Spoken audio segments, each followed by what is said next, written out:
நிறைய பேர் வந்து அரக்குப்பரம்பால் இருக்க அர்த்தநாரீஸ்வரர் கோயிலை பற்றி கேள்விப்பட்டிருப்பீங்க. சில பேர் போயிட்டு வந்திருப்பீங்க.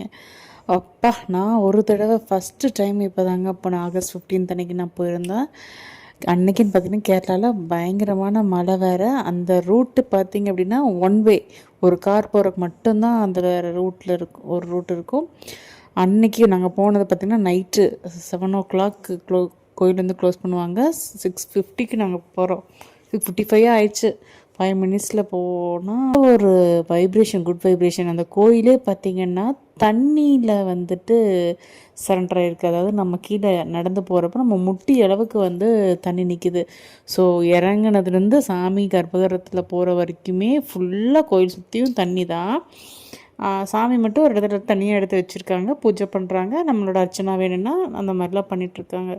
ஒரு பாசிட்டிவ் வைப்ரேஷனுங்க. ரொம்ப நாள் இந்த சிவனை நான் பார்க்கணும், அரக்குப்பரம்பாக்கு போகணும்னு நினச்சிட்டு இருந்தேன்.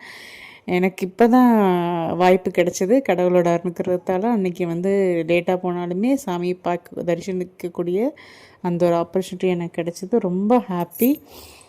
டைமு அந்த மழையிலையும் அந்த குளிர்லேயும் தண்ணியில் இறங்குறப்ப பார்த்திங்க அப்படின்னா பெருசாக சில்னஸ் எதுவுமே ரொம்ப தெரியல. கடவுளை கடவுளை போய் பார்த்து தரிசிச்சுட்டு அந்த கோயிலை சுற்றி வர சொன்னாங்க. இந்த பக்கம் நாளாக போகணும்னு நினச்சிட்டு இந்த இடத்துக்கு நாங்கள் போயிட்டு வந்தோம். கூடவே பார்த்தீங்க அப்படின்னா தண்ணியில் மீன்கள் நிறையா இருக்குது. ஸோ நம்ம நடக்கிறப்ப கூடவே நடந்துகிட்ருக்க மீன் ஃபுல்லாக சின்ன மீன்லேருந்து பெரிய மீன் வரைக்கும் இருக்குது. கிட்ஸ் எல்லாம் நல்லாவே என்ஜாய் பண்ணாங்க. கோயிலே தண்ணிக்குள்ளே தான் இருக்குது, அதனால ரொம்ப ஜாலியாகவும் இருக்குது. மீன் பெரிய பெரிய மீனும் இருக்குது, சின்ன மீனும் இருக்குது. ரொம்ப ஜாலியாக இருக்குது. தண்ணியிலே ஆடிட்டே இருக்கும் போல இருக்குது.